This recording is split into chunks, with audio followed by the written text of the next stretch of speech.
All right, let's try again. Hey, sorry.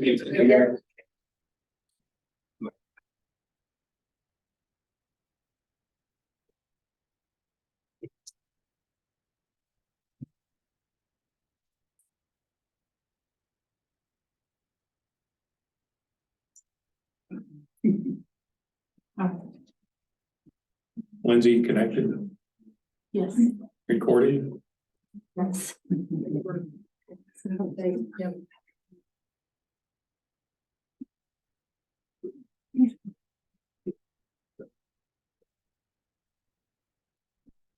Okay, we've got Zoom working again. We are being recorded, so we're back in session.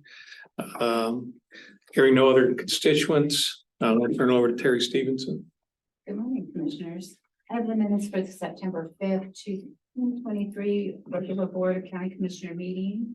Do you have any changes, deletions, or corrections? Not here. Look good to me. Thank you. I also have this morning for your consideration a lodging and entertainment liquor license for Sage Ranch LLC located at 40881 Highway 133. It is Scott and Lori Mitchell are the applicants for this. In your packet, you do have the preliminary report. In that report, you will notice that there is, at their proposed site, there is a winery, Katori Winery and Root and Vine Market is located next door. There are no other wineries there. Well, actually, there are other wineries at 1.2 miles and 5 miles different spans within their location, but there are no other lodging and entertainment licenses. Their property has RV sites, tent sites, lodging buses, cottages, teepees, porta potties, shower and outdoor kitchens. There are 2 ponds, I believe, located on the premises. Each of those have fencing around them. With the lodging and entertainment license, the applicant may sell alcohol beverages by the drink to customers for consumption on the property. There are 7 items there. There has not been a denial of application by the state of Colorado. It appears that the applicants do have provided evidence by quitclaim deed that they're entitled to possession of the property. The planning department will need to be contacted to be determined if obtaining a lodging and entertainment license as proposed is not in violation of any zoning laws. The building where they propose to exercise the selling of the alcohol does not appear to be within 500 feet from any public school, principal campus, or any college, university, or seminary. The applicants, I did do a background check on them. Within 15 years, there has been nothing, and the applicants are of good moral character at the time of this application. I have not received any phone calls or written concerns about the application, and all supporting documentation and notices have been posted. Therefore, I would recommend that the board approve this license. Are there any questions? We do have Scott and Lori are here if there are questions. Any questions for? No. I have no questions. I know the Mitchells have worked very hard to be diligent in this process, so I have no doubt that they have done everything the way it needs to be done, so. Do you guys have anything you'd like to add? Just excited. Excited and scared. Well, I will move that the board approve the lodging and entertainment liquor license for Sageview Ranch LLC located at 40881 Highway 133 in Paonia. I second that. Any other discussion? Hearing none, all in favor? Aye. Aye. Aye. So done. This is exactly the kind of businesses we like to promote, so we wish you the very best luck in this. Thank you. Okay, yeah, thank you. Thank you. Don't know why anybody would wake up in a teepee, but.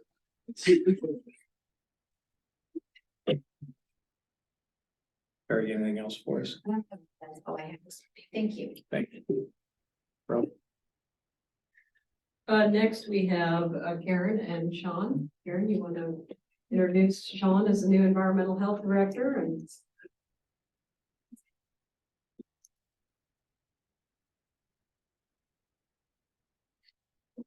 Good morning, Commissioners. Good Robbie.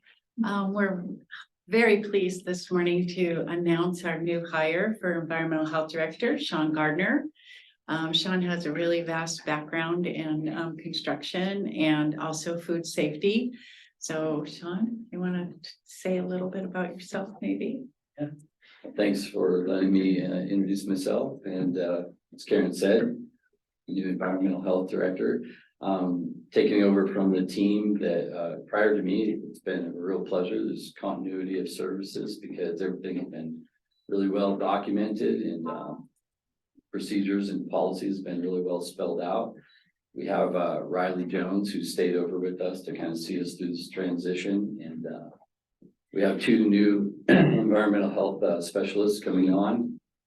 Or one is already with us and one will be coming on next week. So retail food inspections continue, septic permits continue just as normal. So look forward to working with you and know that there's several topics and issues to discuss in the near future. So look forward to discussing those with you. No issues in Delta County, is there?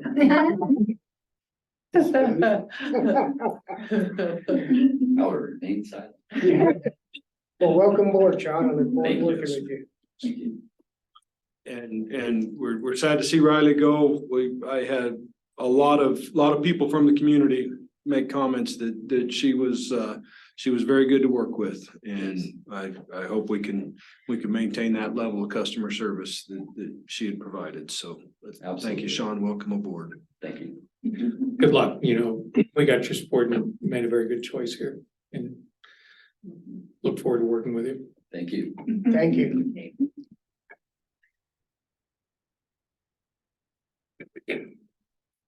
And next, Ryan Bates, fair coordinator, will just provide a 2023 fair overview and just give you all some initial numbers and just a recap of the 2023 fair.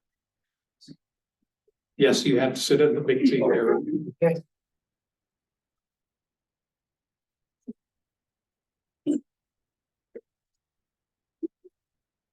Oh, good morning, commissioners and everybody. It's a pleasure to be here today. We had a very successful 2023 county fair. We were in the black on our numbers, so our nightly activities were very well received as far as that goes. We're starting to plan for 2024, so it's a year-round process. We have some construction projects going on at the fairgrounds as far as a marquee sign that is got the footer poured in the base, and it will be going up here shortly. We're waiting for the concrete to be poured on the new maintenance shed. And hopefully we can get a roof over that before the snow flies. And we got some new bicycle racks coming that are in the works. We're also a third party consulting is going to look at the overview of the fairgrounds, so that's pretty exciting to look at the future of the overall fairgrounds and move forward in that direction to make it a more useful multi-purpose facility, as it is used regularly by a lot of the community. Is there any questions? Ryan, I gotta say, you really put your heart and soul into that county fair and it showed. So we really appreciate it. Especially community night. We had a lot of fun working with you guys.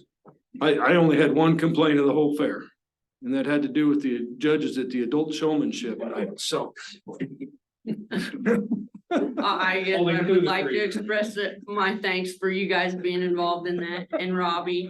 That's something we're gonna look forward to continuing, and hopefully we can expand that in direction to involve more county and community members in that deal. It's really a great deal. And you've taken care of the fairgrounds very well. It shows. yes, And the economic impact of the 4-H sale was 1.6 million, a little over that. I guess to give them maybe some further numbers, like Robbie said, our sale grossed $618,000. That's the best sale that we've had, hands down. The community really stepped in, Kudos to our community for stepping up on that, so. helping the kids. It's a worthy cause.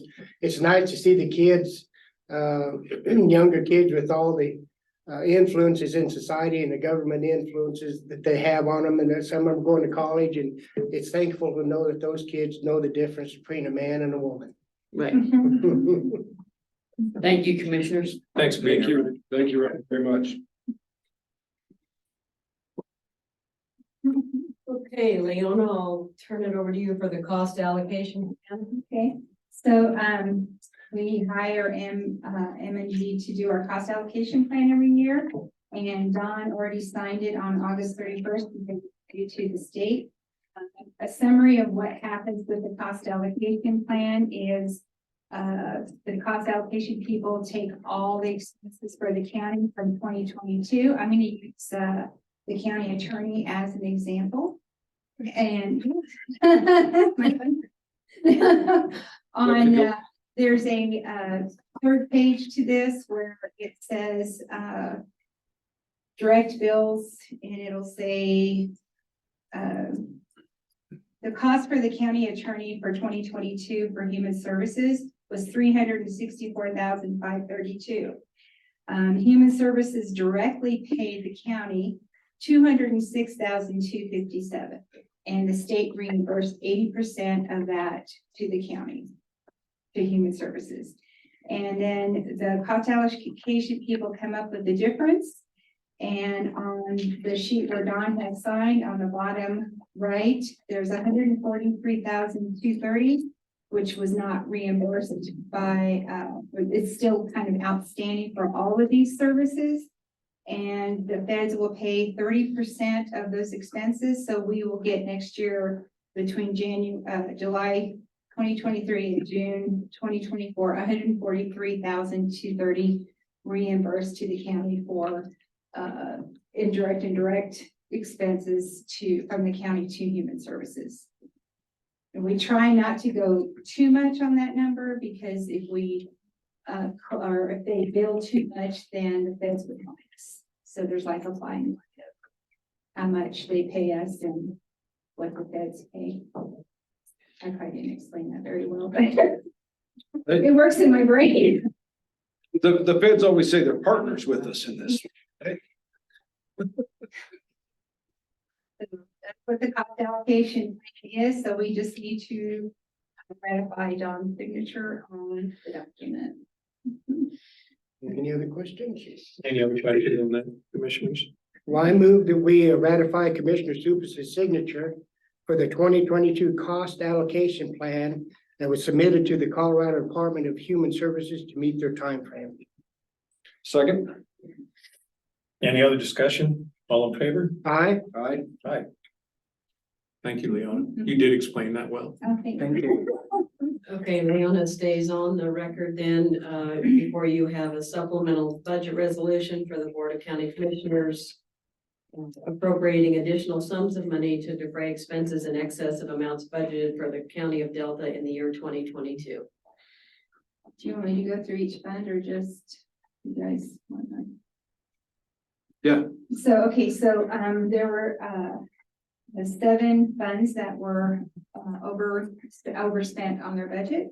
The first one was fairgrounds. Reason being was winter utility bills were higher than expected. There was a new internet installation on the fairgrounds. It became actually available last year, and we've been working on that for a few years. And then there was a replacement of the livestock pens. In the Economic Development Fund, it increased from 75,241 to 383,089. That was due to Greg Pope getting a few grants for future business expansion in Delta County.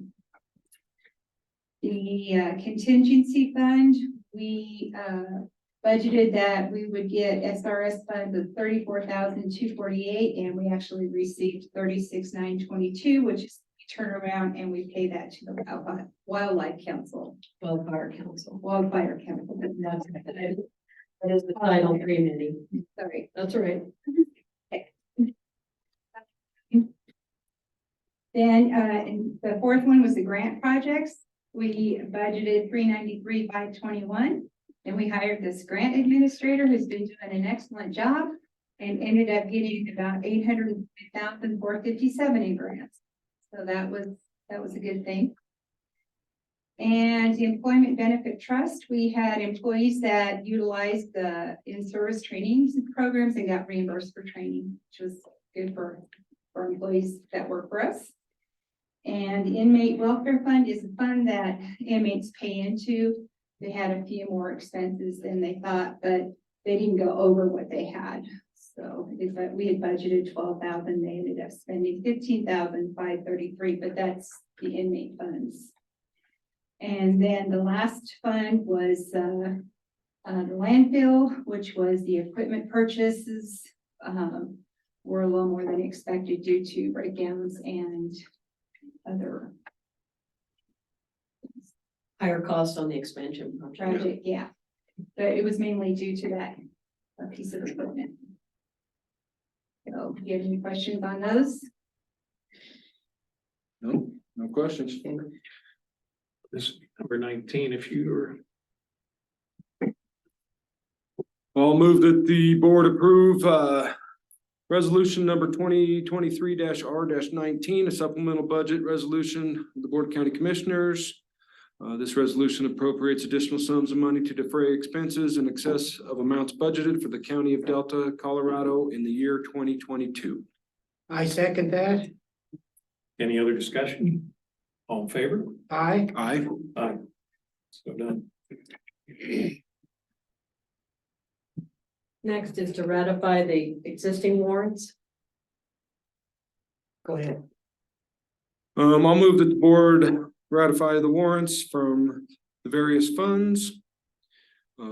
Fund expenditures paid by warrant numbers 148678 through 148901 and ACH transactions 516 through 536 from August 1st, 2023 through August 31st, 2023, totaling $1,106,750.07 in accounts payable and $1,565,706.34 in monthly county human services and health department August 2023 payroll for items budgeted and approved per Delta County policy. I second that. Any other discussion there? All in favor? Aye. Aye. Aye. I'll do the audit next then. Right at 9 o'clock. Want to jump too far ahead? Okay. Do we want to do the schedule now, Lindsay? Okay. Board of Health meeting, September today, 3:30 p.m. Tomorrow, Adobe Buttes Phase 7 site meeting, 1 p.m. And I would be late for that. There. Go ahead. And then we have music at the fairgrounds on September 21st. That's this Thursday, 6 to 8 p.m. It's a free concert. David Nunn and the Bad Habits are playing. Come join us for food and beer garden. And then we have the Delta Health Hospital and Community Engagement event on September 17th at 4:30 p.m. That is a great event. All are welcome. Please go and check it out. We have September 29th, the municipal quarterly meeting at 10 a.m. And then October 3rd, Board of meeting. Anything else, gentlemen? Think so. Good. Thank you, Lindsay. Thank you. Till September. We'll go ahead and do the detention reports. This is the Delta County Detention Facility Population Count Report for Monday, September 11th. Male inmates, County Jail 20, female inmates, County Jail 4. Male inmates, Department of Corrections 1, and female inmates, Department of Corrections 1, for a total of 26. The average daily inmate population for the week of September 4 through 11 was 35.19. For Monday, September 18th, male inmates 23, female inmates 5, male inmates, Department of Corrections 1, and female inmates, Department of Corrections 0, for a total of 29. The average daily inmate population for the week of September 11th through 18 was 38.2.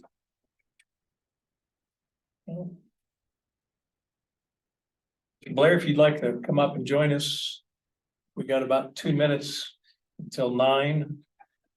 This will be for the Blair and Associates 2022 financial audit. So Lindsay, are you able to throw that?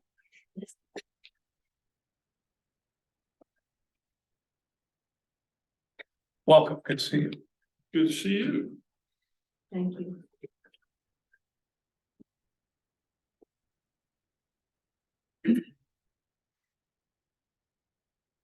How's Mr. Blair today? How you doing today? Just another day. Another beautiful day in paradise. That's right. Well, this is my favorite time of the year, the fall. I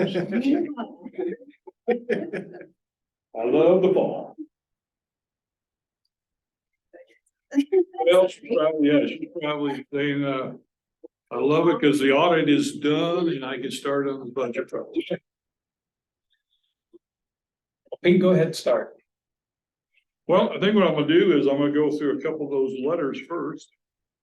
They're routine in nature, but if you go to the first one, not the management report, but the other letter. It's actually a letter to the Board of Commissioners. And basically what it does is talks about a couple of things that may reflect in the audit. And the first couple of things is that we talk about estimates, and we talked about this last year. You really have about 3 estimates in the audit. Depreciation expense is an estimate. The landfill closure and post-closure costs are estimates, of course. And then we have estimates on what the gravel cost is based on. One of the things we did look at on that gravel cost is it really hasn't changed much as far as the amount per ton. You may want to look at that later on to see if that actual increase or decrease. As far as the audit is concerned, last year we had 9 audit adjustments. This year we had 9. So it stayed about the same. Mainly those audit adjustments are just accrual adjustments to get back onto that governmental-wide statement. If we go to the actual management report, I think this will summarize what happened for the year. I kind of like this because I like graphs, so if you go to the first graph, we talk about fund balances, and you're going to notice that most of all the fund balances for the different funds actually went up, especially in the governmental side. So if you look at the general fund, it actually did go down. It was the only one that did go down, but it was budgeted to go down, and it went down about 630,000. So it went from about 7.4 million to about 6.8. If you look at human services, they've always been just around 0 or a little bit above that. They actually went up about 130,000. If you look at the road and bridge, it increased by about 400,000. It went from 3.9 to about 4.5. Capital Improvement Fund actually went up too. It went from about 5 million to 5.4. And then we have this American Rescue Funds that we really haven't used them per se. I think we got our second half of those, and that went from 2.9 million to about 5.9. I think you have that earmarked to do the jail system, so as that process goes, and that will go down. Safety improvement sales tax fund actually went up about 1.4 million. It went from about 944,000 to about 2. And then all the other funds combined, that went from about 4.4 million to almost 6 million. Or increased by about 1.6 million, mainly in grants. And there was some other miscellaneous income. If you go to the next graph, it talks about the operating revenues. And what I thought was pretty interesting, if you look at this graph, you're gonna notice that what you budgeted is pretty close to what you took in, which is a good thing. So if you look at the general fund, you budgeted about 13.1 million. You actually took in about 13.8. It is always good to, especially on revenues, to budget a little bit less than what you're gonna take in. You take a little bit more, of course, and it goes into your fund balance. The big difference in the general fund was in sales tax increase. Sales tax increased by about 314,000 compared to the budget. And the other one was in grant revenues, about 200,000. If you look at human services, this actually was a little bit less than what they budgeted, but they budgeted on a case basis. So if there's less cases in that fund, then of course the revenue will be less. So as you look at the expenditures, you're going to notice the same thing. If you look at road and bridge really mimicked what you had budgeted for. And the increases in the road and bridge was a little bit of increase in highway users of about 117,000 and a little bit of increase in reimbursements of about 146,000. And then if you look at capital improvements fund, you budget about 3.6 million, ended up being about 4.2 or about 600,000 more. A lot of that was increase in sales tax and interest income. We did very well as far as interest income this year because the rates are way up. If you look at the American Rescue Fund, pretty close to what you budgeted. And then if you look at sales improvement, sales tax, we talked about that already. You budget about 1.5 in revenues, actually been 2.2, and again, it was sales tax. Operating expenses, which is the next graph. Pretty close to what you budgeted. On the general fund, you budgeted just less than 16 million and it ended up being just less than 16 million. If you look at human services, as I said, the revenues were down, but so were the expenses because of the caseload. And then if you look at road and bridge, you budgeted about 6.8 million and expenses only end up being about 5.4. And then if you look at capital improvements fund, you budgeted about 1.7, ended up being about 900,000. And then the rest of them pretty well mimicked everything except for in the American Rescue Fund, you budgeted to expend about 800 some thousand. I think that was the beginning of the project. Ended up only being about 74,000. So overall, compared to 2021, all the funds are up except for a little bit of the general fund was the only one. So overall, you did a really good job as far as increasing all your fund balances. I'm just going to briefly go over the audit because it's now just less than 100 pages. I don't think you want me to sit here and go through all that. But I'm only going to go over what I think is the important part of it. I'm going to skip around pretty quick here and I'm going to go to page 31.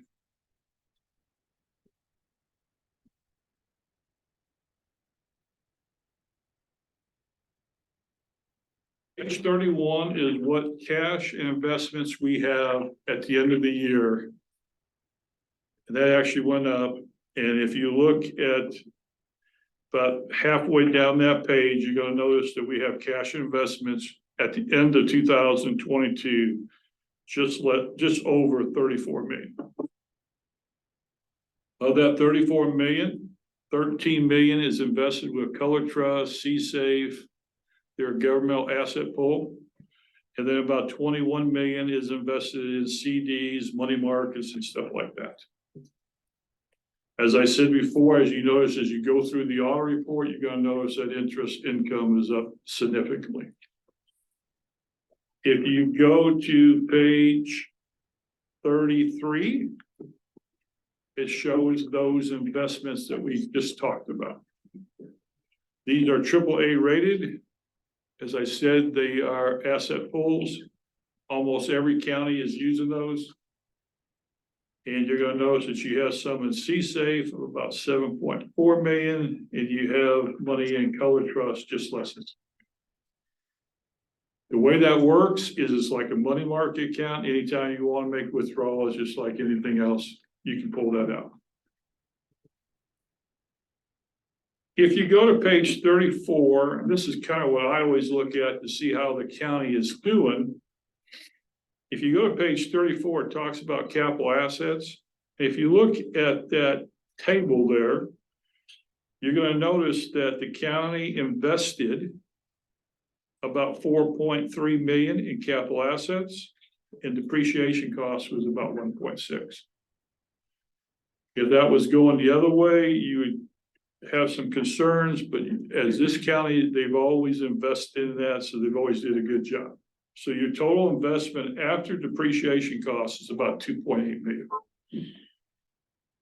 If you look at the next one there, it actually covers the landfill. So if you go to page 35, at the first table there is the actual landfill. In the landfill, you actually invested in assets of about 1.2 million. One of the things you did was, I think you bought a big, it was a big cap. I want to say a wheel loader, but I could be wrong on that. It's dozer. A dozer. Yeah. You bought a big dozer, and that was probably the majority of those assets. If you go to long-term debt, the county really does not have a lot of long-term debt. Mainly in compensated absences, which is what most counties have. And then, of course, you have your landfill post-closure costs. That will always increase as you use that landfill. And then you do have a lease that we talked about. You went out and got a bigger lease, about 1.2 million.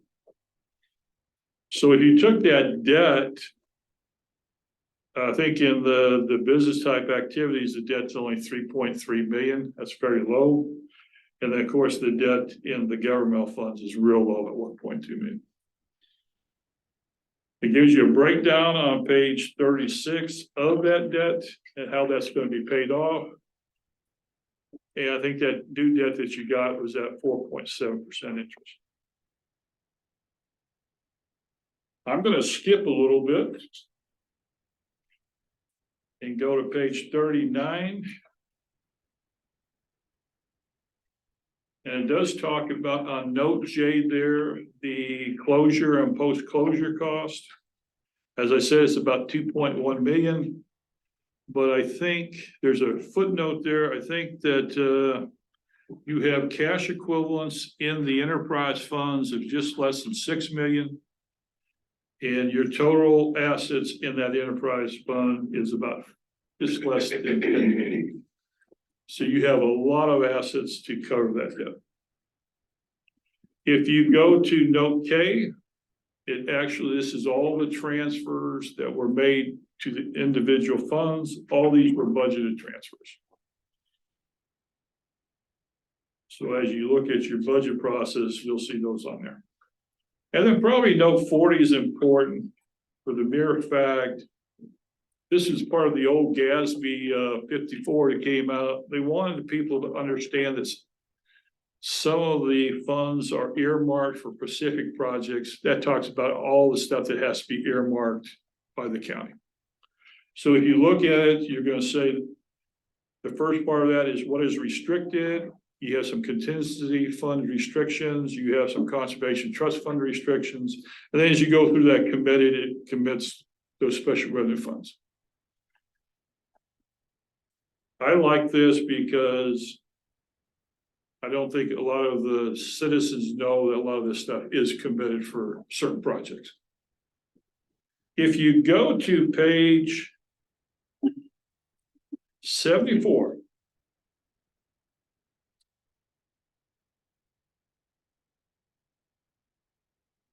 Is all the money that comes into the county for federal assistance.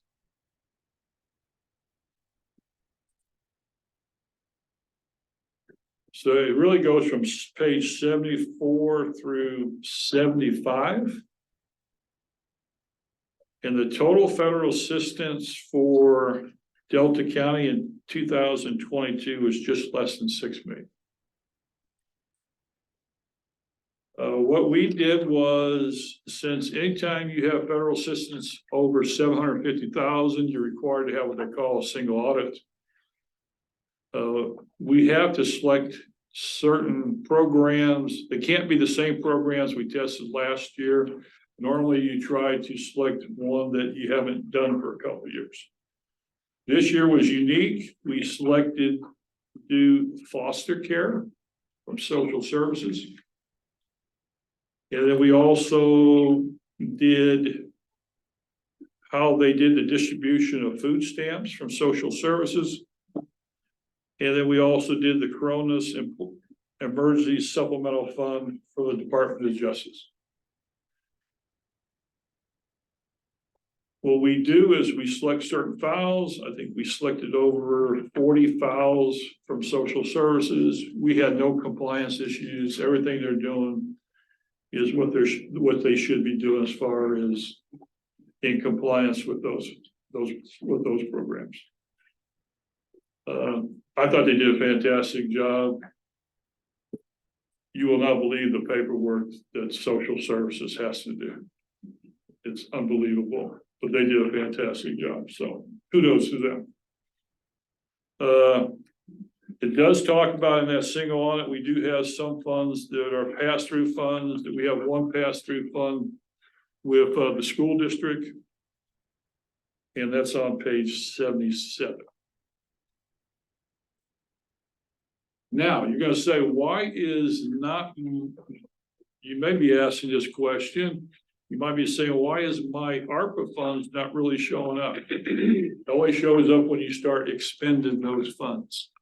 So as you expend those funds next year, the ARPA funds will be on. Overall, county did a great job. They're way up on all their fund balances. I think the total amount on a governmental wide basis, the increase was 7.7 million. We do several county audits. I should say several now, actually, we're up to 8 or 9. And you guys do a fantastic job. Leona does a great job. To only have 9 audit adjustments is unique. So she does a great job. And most of those are just bringing back on a full accrual basis. Any questions for me?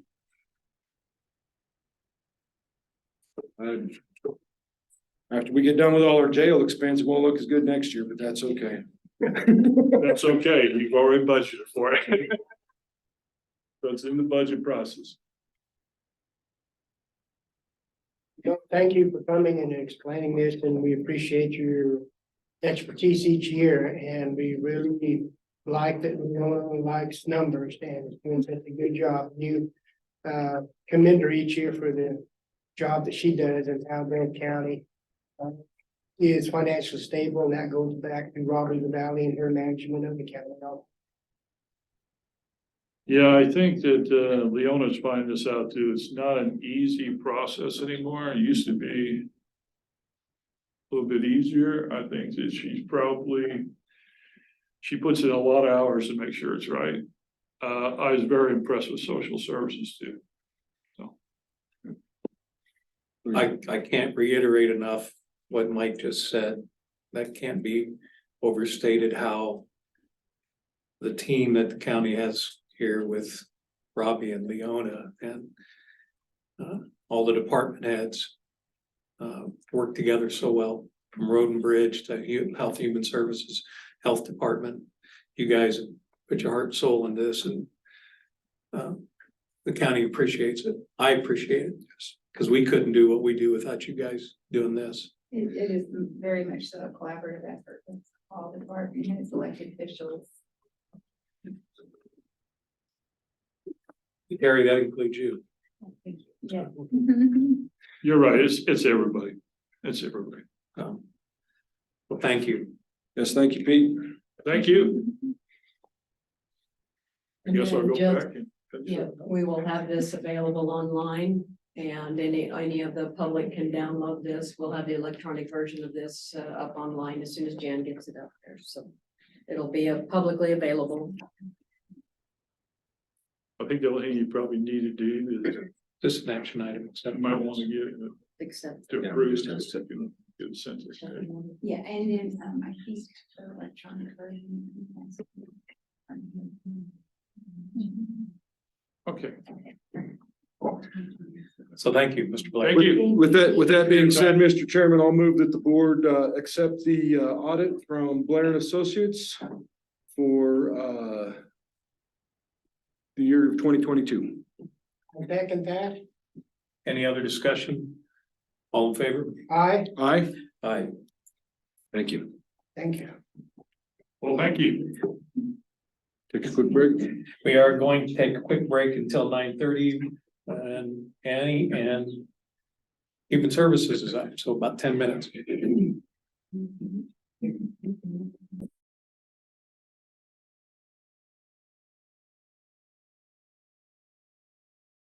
I don't know anything about it. I'm only talking about. Harry, you on? Lindsay, everybody yet? Let's. We're gonna come back on record. It's time for Human Services. Haley and her team here. Annie, I said this to you privately, but you and Nicole were in the room, but Michelle and Haley were not. Pete Blair just presented his 2022 financial audit, and he spoke very highly of the Human Services Department. The load of paperwork you guys have to do, and Leona, to track all the ins and outs, all the expenditures, and the audited on, what was it, foster care and others, how well you guys have done. So I'm very impressed, and that you guys set the standard, so thank you. Good morning. So we will start with the financials. I believe Nicole has circulated the payables report to review. And I don't know if you have any questions from that form or if there's anything you identify on there. One that pops out to me is line item 252 for Delta County School District. So that is a through a contract through TANF that we support the at-risk youth school with Delta County School District. And so we pay that throughout the year for supportive services. It was formerly known as the Opportunities. Yeah. Okay.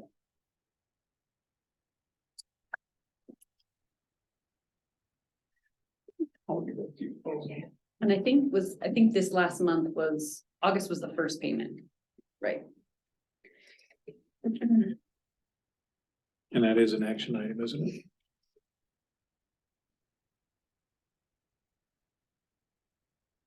We have. I have no. Go ahead. Next one to present our status numbers. Nicole's got some notes for you. I was just gonna remind everyone that the July 1st was the start of the Colorado state fiscal state year. We, as of the end of July, Human Services was projected to be at 58.33%. Expended, we are at 53.86. For the provider payments, as of end of July, Human Services has paid on end of July, 1,255,879. 6.53% of that is the county portion, which is 82,029 cents. Or 29. read. Getting my bearings with this new. Are there any questions on these two sections? I've none. Only thing I'd point out is when we look at our SNAP benefits, July went up because that was that last school PEBT that went through. And then last is the income statement up to July 31st. 58% of the county fiscal year has elapsed. And are there any questions on this section? I have none. You guys do a very good job with that. Thank you. All right. Next updates, I wanted to give you guys an update to the homeless initiative grant that we received. So we have housed 6 individuals since July 7th. Our first reporting period for that grant is the end of September, and we hope to even be higher than 6 because there was a few on the waiting list and a few we're working with as well. So, and that those 6 individuals included single individuals and a mother with a child. We started the workforce collaboration, also having them in-house and available to other entities to make appointments, to send clients over to sign up, and that has gone well. We're still doing that on the 2nd Tuesday of every month. And that's continuing. Thank you, Lindsay, again, for modifying our flyer each time.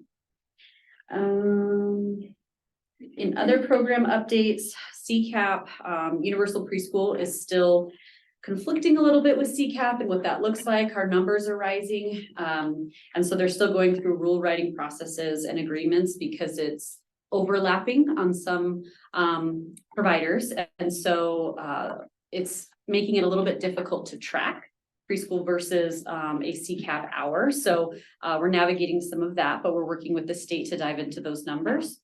They are hoping to use some of their surplus to be targeted for recruitment and retention of providers, which for our county is necessary. We underspend our CCAP allocation every year, but it's due to a lack of providers. So we're hoping to be able to tap into some of those funds in this next year.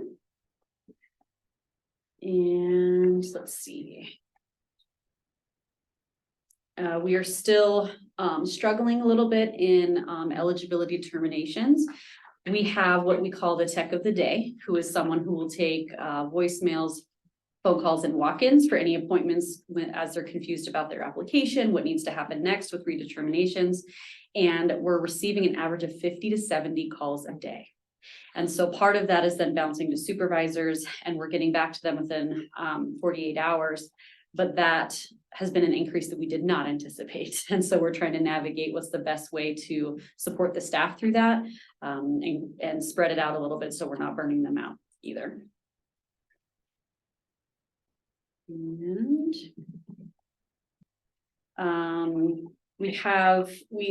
I will say until recently, we were fully staffed in child welfare for about half of the position.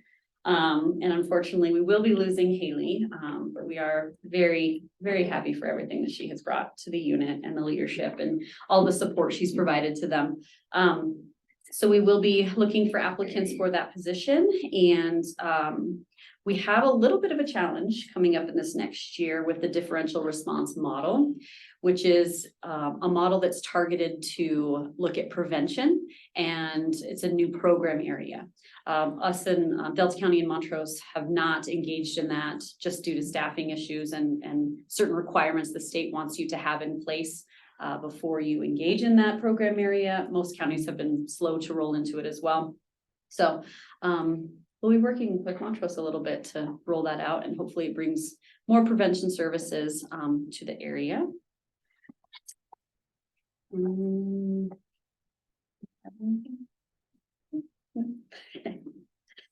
With adult protection, we are still hiring for a caseworker position. We did see a decrease, and we have changed a little bit of streamlining those processes and procedures to help us organize and takes the burden off of the caseworkers at this time. So normally when a referral is received, you can have a very robust red team process, and we've narrowed that down in order to allow them more casework time and time in the field. So 37% decrease from last year, anything that we can attribute that to, or? You know, it's not any one thing, so I feel like I wish I could put you in that direction. I mean, homelessness and housing is a big thing. I mean, I can't directly say that was one of them, but I know that some of those, the homeless navigator has helped some elderly and the at-risk populations. But other than that, that was also an outlier for the year, last year, for how many referrals we got. It was significantly higher than most other months. And just, that's a pretty substantial decrease, so I'm just kind of curious. I wonder if we'll see a little bit of increase as the temperatures change also. Right. So we could see that fluctuate a little bit. Single entry point, I think the biggest news for them right now is still working through the care and case management system. That system unfortunately did not roll out with the hope that we had for it, which they used to have a call center to help with processing those cases. They used to have help desk tickets, and the emails almost every other day are coming through with new information, workarounds, changes for the case managers. So being as short-staffed as they are currently, it's a lot that they are putting in right now to ensure that services are being delivered to all clients, and face-to-faces will start in November. So we're hoping to have this system regulated by that time, so it doesn't cause any more just frustrations. Why has this rollout been so difficult? Because they're just trying to get the functionality of it correct. I mean, we've had circumstances where we get paid for doing certain activities in the system. So myself and all the case managers went through just to make sure everything was documented correctly to receive a payment. Well, the state did an update or a fix on the system, and it kicked out a bunch of information we just added. So we had to go back and go through all those all over again. And it's just, things are changing. They have us do things one way, and then the next week it's a different way. I mean, it has been challenging, but the staff have done really well. You know, our payment in July was actually very good. So, you know, so I think everybody did well, but when the changes, it just makes it hard. Had they not practiced this or done a test run with their system? We ask that every day. So honestly, to push back on that whole thing, I mean, in the nearly 7 years I've been doing this, have we seen a good rollout yet? No. Okay. Exactly. I mean, if we ever have a good rollout, I think there'll be such a party thrown across this state that I don't know what'll happen. Yeah, Trails is still operating in two different separate systems.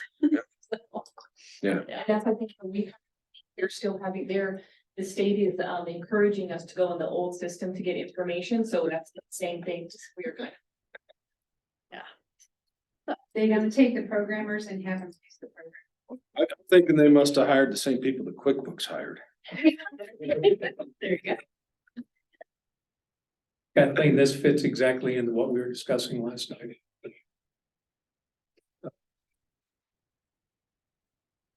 I think that's most of the updates, unless anyone else has any more updates that we have for you today. Just time for the public vlogging of Haley for leaving. Yes. Yes. Haley, we wish you the very. Thank you. And I do appreciate it.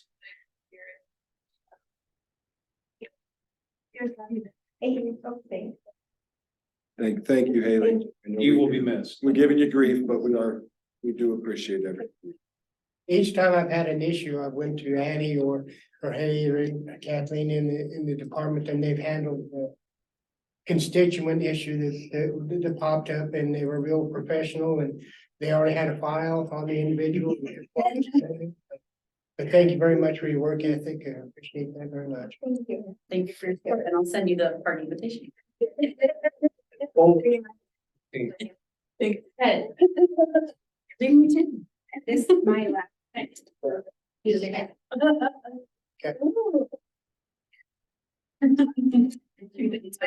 Human services.